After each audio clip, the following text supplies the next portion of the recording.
పదా కొంచెం ఎరకు పదా ఒకసారి ఆగ సార్ అవుతుంది పడదామా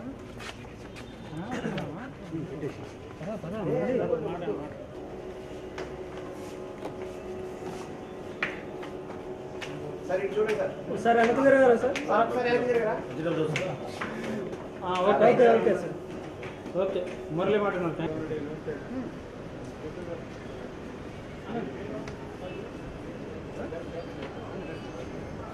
అక్కడ మైక్లు అక్కడ పెట్టండి కనీసం విజువల్ అంటే ఓకే అక్కడ పెట్టండి మైక్లు కనీసం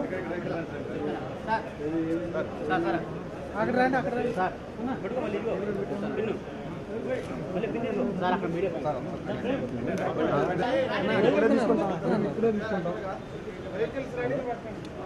హలో అక్కడికి వెళ్దామా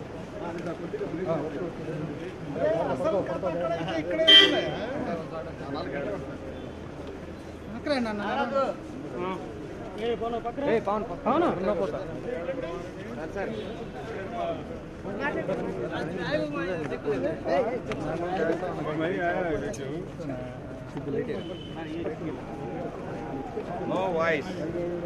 No voice. లేదు అక్కడ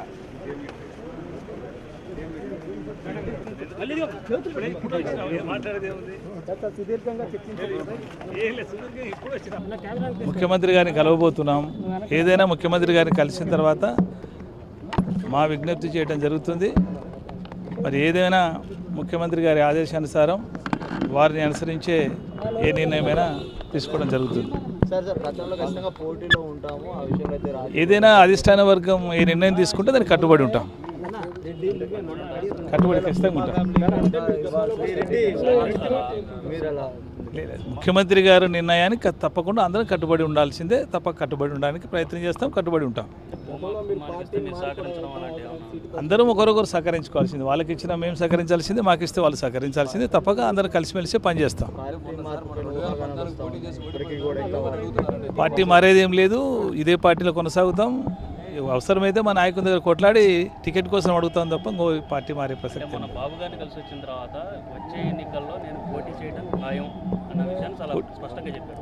ఆ విషయాన్ని ఇప్పుడు ముఖ్యమంత్రి గారు నిర్ణయించబోతారు.